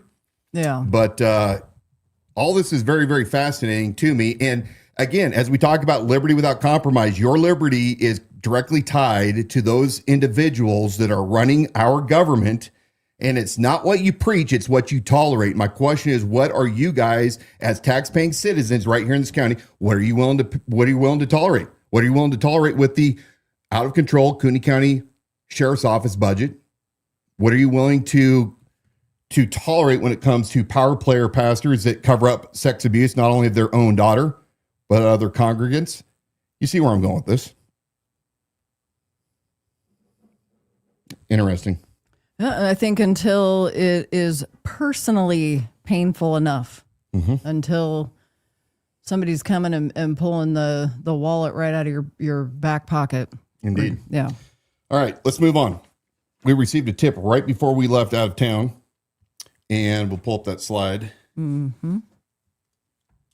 I'm not as prepared tonight as I normally am. That's all right. You got me. I'd read it for you, but I can't see All it. right, we received this on Monday, March 2nd. It says, anonymous tip, if you're looking at the booking reports for 2/27/26, you'll see a pretty well-known businessman who was originally booked for a felony aggravated assault charge and then was rebooked. It's basically just a warning, and then that person was ordered to be released. That order to be released could only come from and approved from one person, that is the sheriff. I have no idea who this person is. So I did put a request in for information, and I got this directly from Kootenai County Jail. We'll go to the next slide. This person here is Doug Parker of Parker Toyota. And on February the 27th, it looks like, he was booked into Kootenai County Jail, or at least they were starting the process. He was being booked on aggravated assault with a deadly weapon or instrument. Interesting. Now, do we have that video that we can play? We do. For those of you, Parker Toyota in Coeur d'Alene, great place to have your vehicles worked on and buy a vehicle from. Let's take a look, see that video. Maybe you guys will remember this guy. With more reasons why you should be driving a new Toyota Tundra from Parker Toyota. Try the pillarless four-door access cab. The four doors swing wide for an easy, unobstructed entry. Tundra offers race-proven four-piston caliper disc brakes, which results in Tundra outstopping all pickups in its class. Folks, this is very simply the best half-ton pickup offered today. See the Tundra for yourself here at Parker Toyota every day. I always love those videos. Pretty certain that was Doug Parker. Parker Toyota always had the dog with him. Watch those for years. Again, just to be clear, just because you're charged with a crime does not mean that you're guilty of a crime. So I know that we don't have to say it, but we're going to say this. I have no idea.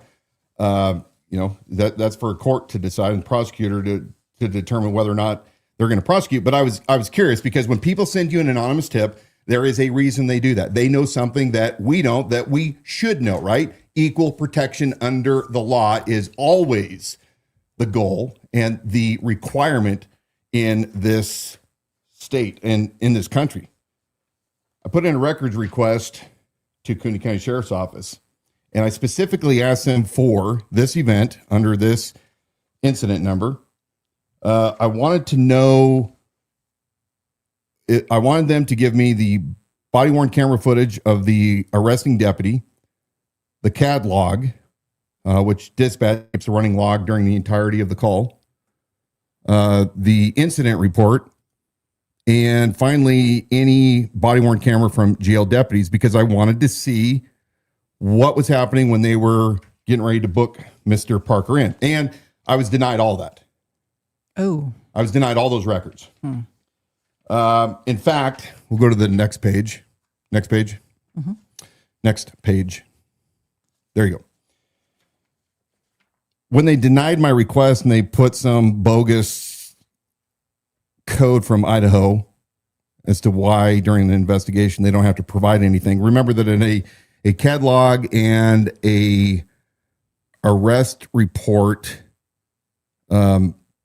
should be open to the public, because that's the beginning phase of any time you put somebody into custody, right? That's what they read during first appearance. There shouldn't be anything confidential in there that would compromise a investigation per se. So when I was denied, I wanted to know who denied my request, and I wanted any emails that went back and forth between the records division, which again, the records people have nothing to do with this. They are just doing what they're told by those that release information. And turns out that the request from Kootenai County Sheriff's Office went out to the prosecuting attorney. Go to the next page. And they said, hey, can we have permission to release the items Mr. Wilson is looking for? and you have the prosecuting deputy attorney's legal assistant, who said the assigned deputy prosecutor objects to the release of the records under report 26-07575 for Idaho Code 74-124B respectfully. And look, I've been obstructed many times by county sheriff's office because they don't want to give records. So they'll throw something bogus out like this, and then you have to read through the statute to go, does this apply? And challenge to get the information that you're requesting. And the last case result, which I've not done yet, is you go before a judge. Here's the email that I sent. And the reason we're talking about this tonight is because they haven't released the information, the minimum information that they should have, in my belief. We already received tips that this was prejudicial, or I should say somebody was getting a good deal, a break. And in between, I heard the story of what really took place. I'm not going to share that information tonight, but I heard what happened from the beginning to the end. And it sounds like that there was brass that came in and interfered with the attempt by the arresting deputy to do his job. Favoritism. My response to Stan Mortensen, which I'm waiting for a response to this email. Mr. Mortensen, I'm respectfully challenging the denial of my request for the initial CAD report dated 2/27 and the related incident arrest report, which was based on Idaho Code 74-124-1B. Idaho Code 74-124-1 states in relevant part, nothing in this chapter shall be construed to require disclosure of investigatory records compiled for law enforcement purposes by law enforcement agency, but such exemption from disclosure applies only to the extent that the production of such records would be deprive a person of a right to a fair trial or an impartial adjudication. I go on. Please articulate with specificity exactly how release of the CAD and incident arrest reports would deprive the arrestee of a fair trial or impartial adjudication, given that Kootenai County Sheriff's Office has already publicly released the arrestee's name and the charges. You saw the picture that I put up there. That was open to the public. Information 74-124-3 expressly requires to be disclosed and states is not part of any protected investigatory record. And the basic facts required under 74-124-3 A through G, including the time, date, location, nature of the incident, crime, charge, etc., are not exempt. Additionally, the Kootenai County Sheriff's Office is the legal custodian of these records under the Public Records Act. Definition of law enforcement agency. The prosecutor's office does not have any statutory authority to dictate what records the sheriff may or may not release. The sheriff must make an independent determination, and if any portion is truly exempt, must release all segregable, non-exempt portions. If you maintain the denial, please provide a detailed written explanation of the specific harm that would occur from the disclosure of these particular records. Thank you for your prompt attention to this matter. I'm going to remind people that Stan is the elected prosecuting attorney for Kootenai County. He's halfway through his first full term. We, the people, have a right to know what's going on. Again, if a deputy came out and said there is a charge that is based on probable cause, and he had a right to make that determination, to make the arrest, and to place this individual into booking in the Kootenai County Jail, then that's up for a prosecuting attorney to eventually look over the credibility of the PC reports and to determine, was there truly probable cause, like a judge does at first appearance. But it's not up for somebody from the brass to come down as a favor, like is being alleged by several people now, to get Mr. Parker out of a bind, to give him preferential treatment. How many of you out there have been locked up by Kootenai County or your loved ones? It's either equal protection under law for all of us or none of us. There should be zero special treatment.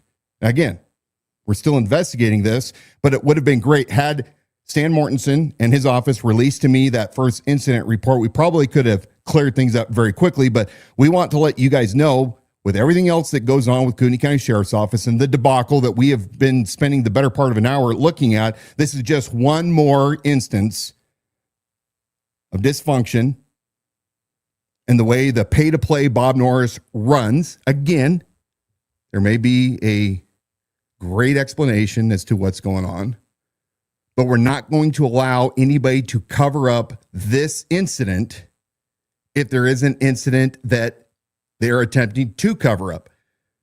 And I want to give a strong, large hat tip and to thank you to those of you who are whistleblowers that come in and inform us what's going on behind the scenes. You are the eyes and ears for liberty.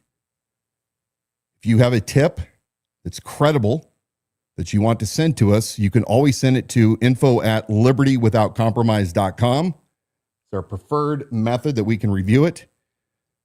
But we need to continually hold our law enforcement accountable, our elected officials accountable. What makes us special, or what was supposed to make us special as Americans, is we don't have nobility. We don't have kings. We don't have nobility. We don't have people that are high rollers, that are dukes and earls. We don't allow churches to control us either. We are all created equal with the right to life, liberty, and property, and zero tolerance for anybody getting special protection under the law. It's not that. Equal protection under law. The rule of law demands it. And when that doesn't happen, every one of us and our liberty is in jeopardy. With that, I want to call attention again to that website Dan had referenced a bit ago. This is something that was newly launched, I want to say within the last month maybe, but it is KootenaiCountyCorruption.org. I put the QR code up on the screen, and I'll put this up here on the stage and show you what the purpose of this website is. We have been newly introduced to this as well, as we saw it roll out on social media. We had some people call our attention to it. But it says this site exists for one reason: to expose and address systematic issues inside the Kootenai County Jail and to protect the people who can't protect themselves. Over 8,000 hours of research, documentation, and public records work have gone into uncovering what has been hidden from the community. And then just that, there's deeper stories you can read here behind this, but these call out boxes of what's happening right now. We've accused of I already saw we were accused online of this was a website that Dan Wilson created, and then he's online arguing with himself. It's not true. Stephanie, that's not our game. But when we see somebody else in the fight with over 8,000 hours of research, there's something to look at here and at least be curious about, which is why we are calling your attention to it. So it is stated on this website, what's happening right now related to Kootenai County Jail and the corruption: 7 deaths since 2020. And again, this is backed up with evidence, so you need to head over to this website and check it out for yourself. $3.8 million a year for the budget. Your tax dollars pay WellPath for jail medical care, a company that filed bankruptcy in 2024 with $644 million in litigation debt from 1,400 plus lawsuits. That's what the jail's outsourcing medical care for. So this goes on, even to the reality show that they're planning, and that was revealed to us here this month at a commissioner meeting. They've had 6 overdoses in the jail, December 2025. So more there. The $8.9 million for expansion. That's a site that you guys are going to want to check out, and then you can like and follow their Facebook page. It's Kootenai County Corruption, and the QR code's there. On to the next thing. Actually, back it up one more time. Back it up, Dawna. It has to be said. Back it up, Dawna. We are not alleging that Parker is guilty. That's for courts to decide. But we are publicly talking about, obviously, an arrest that took place. Assault with a deadly weapon. And it was a tip that was given to us, and Dan has done his due diligence and followed through with that. I mean, sure enough, there is something there. There's documentation, a paper trail, and evidence that we've brought forward today. But yeah, innocent until proven guilty. For the past several years, I've been a huge advocate of the ICE 287G program. During my campaign in April of 24, I specifically called out Bob Norris asking why he had never joined ICE 287G in that program. It's voluntary. Bob Norris did not join, even though he ran his mouth in front of Lauren Walker and Theo Wold in this Live X space back in August 24 when Kootenai County Sheriff's Office was erroneously labeled as being a harbor of illegals. And during this event, you had Theo Wold and Matt Edwards and Lauren and several others that wanted to know if Bob would commit to joining the ICE 287G program and get all the other sheriffs in the Idaho Sheriff's Association to do the same. Bob said, absolutely, 100%. You guys have heard him. We have the recording. Mm-hmm.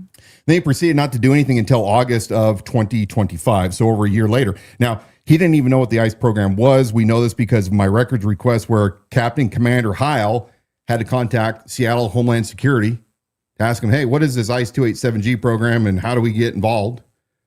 But it took them an additional year to actually be a part of that. Now, I am for cooperation by sheriffs when they're compelled to do so in order to take care of this problem that we have, this exponential problem. You guys know that this was one of the centerpieces of my 2024 campaign is the illegal invaders here.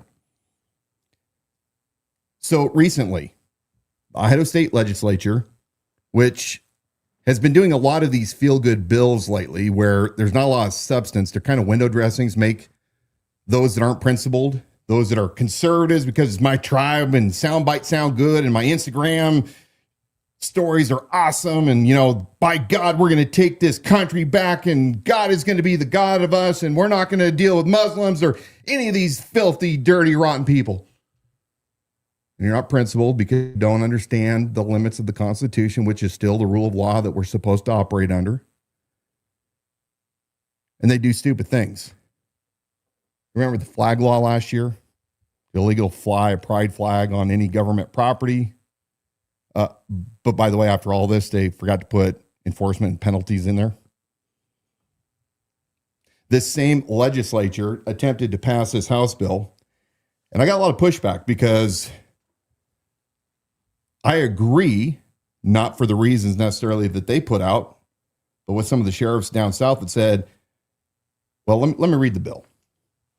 We're going to finish up this program tonight, the next 10, 15 minutes. We're going to talk about liberty and why you have to be principled and why rulings by the Supreme Court matter, why checks and balances matter. This was the legislation that was presented, I think, by Dale Hawkins, House Bill 659, relating to a memorandum of agreement with Immigration and Customs Enforcement, Section 1, Chapter 6, Title 19, Idaho Code B, and the same is hereby amended by the addition thereto of a new section to be known and designated as Section 19-626 Idaho Code, and to read as follows. Memorandum of Agreement with Immigration and Customs Enforcement, aka ICE, as used in this section, enforcement and removal operations. It goes on to talk about all the typical things that ICE does. Goes down to Section D of 626. Section 287G refers to Section 287G of the Immigration and Nationality Act of U.S. Code 1357G. Again, mumbo jumbo as far as what ICE can or can't do. Number 2, I want you guys to pay attention to this. Each law enforcement agency in this state shall make an application for a selection of 287G program for which the local or county law enforcement agency is eligible, including but not limited to the jail enforcement model and the warrant service officer model operated by the Department of Homeland Security, and shall participate in any future program or successor to an existing program. Okay, so when the legislation goes into effect, they're trying to say that, hey, anything that ICE becomes later on, you guys have to participate in the future programs. That's a problem. We're going to talk about that. Number 3, if a law enforcement agency is unable to enter into Section 287G memorandum of agreement, such agency shall publish a statement declaring the reasons for its inability to enter into the memorandum and any efforts made to establish alternative cooperation with enforcement and removal operations of immigration and customs enforcement. Section 2, an emergency existing thereof, or therefore, which emergency is hereby declared to exist, this act shall be in full force and effect on and after July 1st, 2026. No end date in sight. It's laughable, first of all, because they're saying all law enforcement, sheriffs and chiefs of police have to sign an agreement with 287G. They have to be part of this program, but then if they can't do it because of funding or staffing or other things, they just have to publish why they can't be part of the ICE 287G program. And so I've been battling online, mostly on Twitter, with those that are all for this bill. And you hear them commenting about Sheriff Donahue down in Canyon County next to Ada and Matt Clifford from Ada County. And they're all against it because of the burden that it's going to cost their departments for manpower and training back east and jail housing. And some of those are legitimate conversations because, as Bob Norris knows, you work with a limited budget and there's a cost of doing business. And the sheriffs went about it from that standpoint that the Idaho Sheriff's Association that broadly rejected this forcing of the cooperation 287G.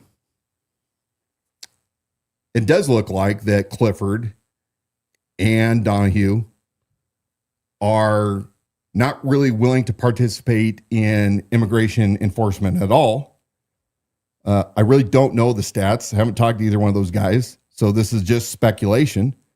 It's been speculated because some of the largest agricultural businesses in the state operate in their counties.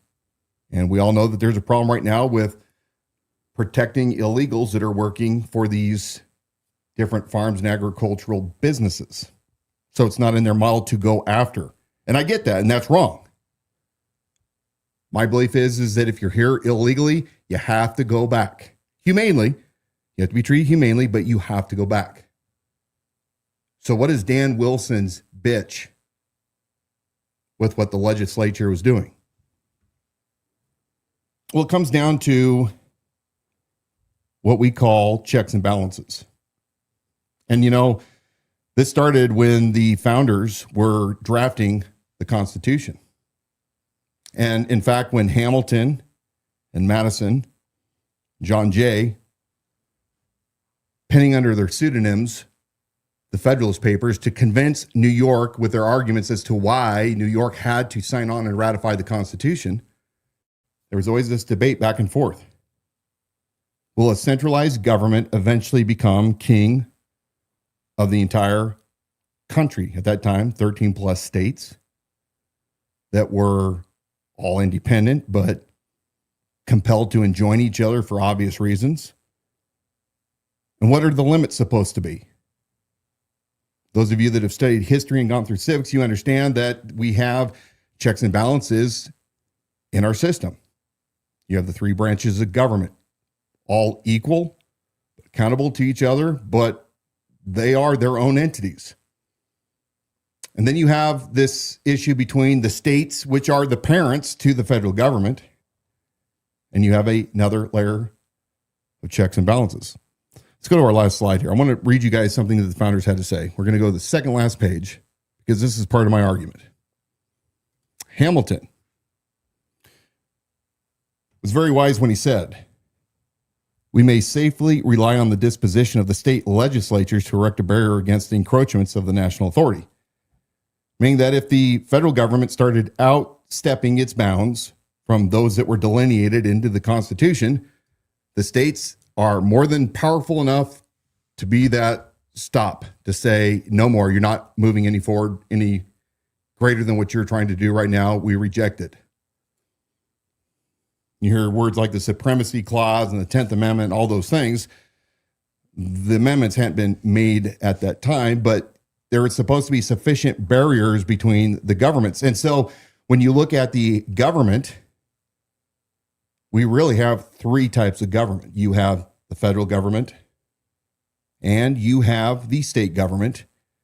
But then you have where most of us truly deal on a day-to-day basis in our communities where we live, and we have our local. Mostly throughout most of the country, it's our counties. The counties are children of the state. And while, yes, we are responsible in each state to do what the legislature says we're supposed to do from a law enforcement standpoint, it would be foolish for us to think that the local sheriff, who is the chief law enforcement officer of the county, has to go along with whatever they're told to do, even if it's a violation of the supreme law of the land. And I had somebody that commented to me yesterday, I am so disappointed. I don't understand. I followed you and supported you when you were taking on Paul Van Noy and the power player pastors, but I can't understand why you're going after conservatives that are trying to do good legislation. And it's very simple. I said, it's because it's bad legislation. And I cited a U.S. Supreme Court ruling. Many of you are old enough to remember back in the 90s, Sheriff Richard Mack, who sued the ATF and the federal government when they attempted to make county sheriffs enforce federal gun laws, background checks. So this unfair burden, and I'm not going to subject my people in my state to these federal laws. He was enjoined by several other sheriffs. Eventually, his lawsuit became Prince versus U.S. Something very interesting in this ruling that matters to all of us here locally, wherever you happen to be. Let's go to that last slide. In the majority ruling,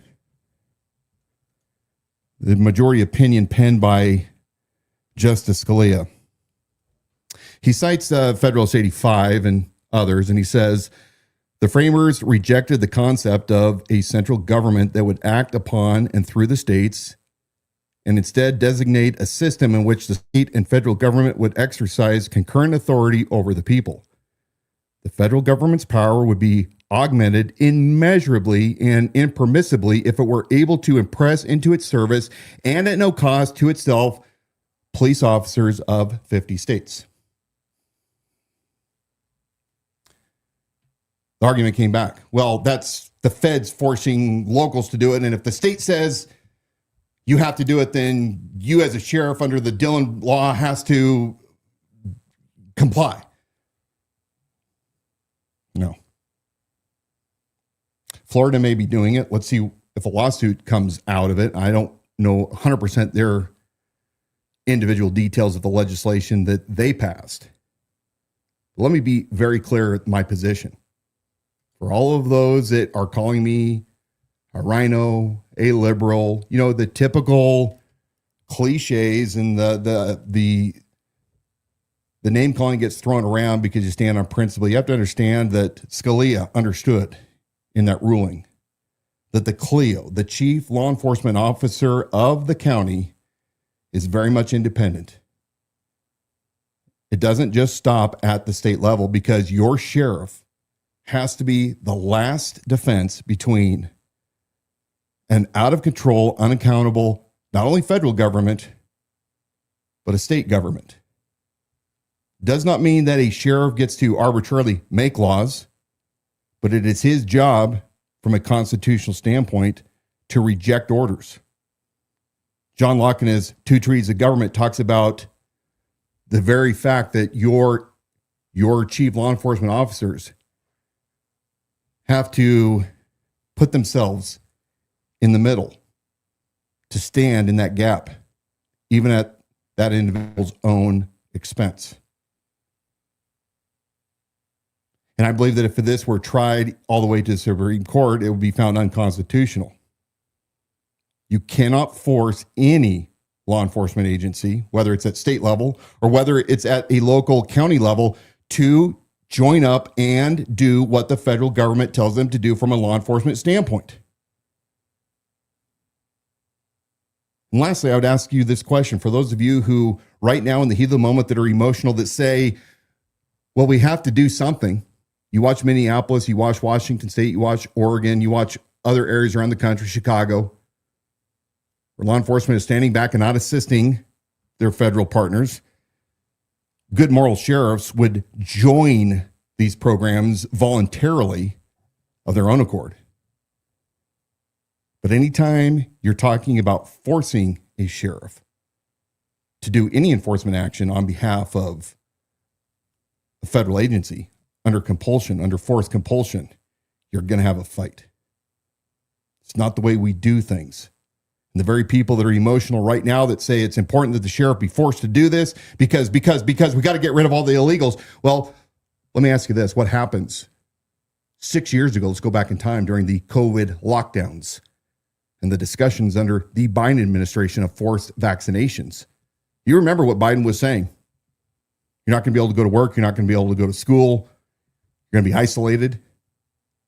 Once you set the precedents at state level, even a so-called conservative legislative state like Idaho, you open up the door for future actions that will be required of the individual that's supposed to protect you when nobody else will. Therefore, I reject this type of bill because it's flat out a violation of the United States Constitution. It's a violation of the checks and balances that our founders put into place. You guys need to start thinking about the consequences of stepping out of principles and pushing towards things that are based on emotion. When you look at that law, there's really no enforcement or penalty against sheriffs for not being part of it, but they sure made you all whipped up and worked up about it, didn't they? And I'll say this one very last thing. You have the ability to vote out or to recall your sheriff if they're not adhering to the Constitution or the rule of law. You guys had a great opportunity down in Ada County when Matt Clifford was running against Doug Trobel, who was running as a constitutional party sheriff. And I know, I get it. I was an independent. Nobody can win. Well, similar to Kootenai County, Clifford refused to debate Trobel. My guess is Trobel probably would already be leading the charge, assisting ICE in their 287G program. But you guys continually go down the ballot and mark Republican over and over and over again, and you wonder why things are turning out the way they are. Will you choose liberty without compromise, or will you betray our founders and go for the emotional, easy fix now? That's my question to you guys. That's about all I have to say tonight. Well, you're asleep over there.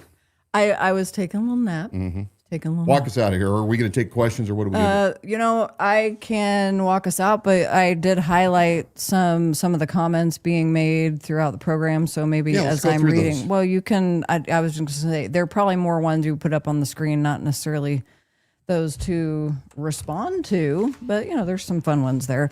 I want to remind you that you've seen the first part of the Show Your Proof Challenge Exposed that originally aired, I don't know, has it been 2 weeks ago now? 2 weeks ago, yep. That's available on our YouTube channel. You can scroll back on our Facebook page and see part 1 of the Show Your Proof Challenge Exposed. There was so much there, we had to do it in 2 parts. So we have produced part 2, and we will be releasing that probably this weekend. So that's something you need to look out for and be excited about for the part 2 in that Show Your Proof Challenge Exposed series. Tonight, we want to thank you for joining us here on Liberty Without Compromise. We are the only live, local, liberty-minded program right here in Kootenai County. Somebody locally ripped line for line They ripped off my thing that I say. That's our thing. It's not your thing. Or we'll just say, well, we had that first. Hey, guys, We were remember, here first. remember to pray for my buddy warrior, Jim Harbin. Also pray for Ann. Pray for your country. We are in the midst of very difficult times. It's tough to discern what is true, what is right. You have to rely on the Spirit to give you that guidance. Remember, government cannot legislate what your clergy failed to do. Meaning, if your churches are failing in the cultural war, you cannot legislate that morality into the people. It's reverse order. Don't be emotional. Be principled people. Read the founders. Read what they had to say. You'll be better off people for it. Good night.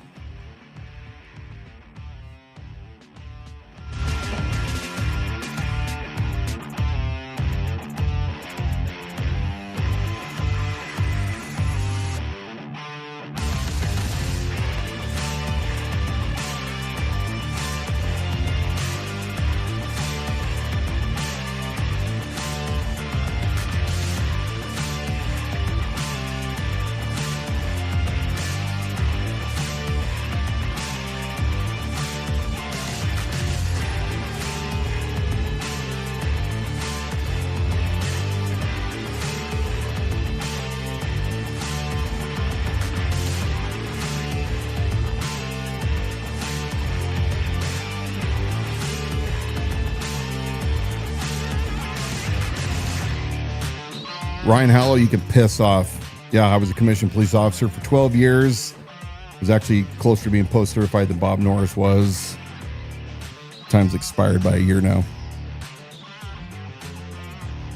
Not actively working as a cop in Idaho. And why is my name the Idaho Sheriff? To piss off guys like you. Hope I did it well. Have a good night.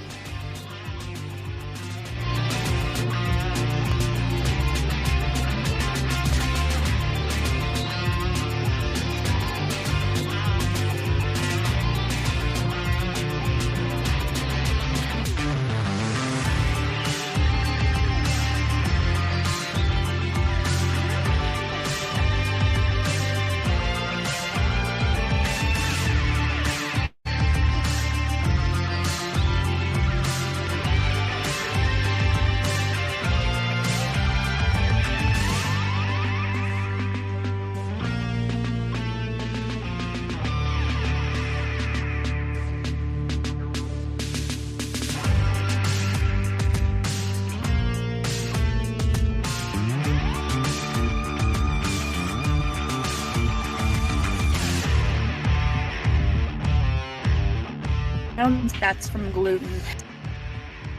See, my face is round? That's from gluten. Probably a Jezebel spirit. It's probably a Jezebel spirit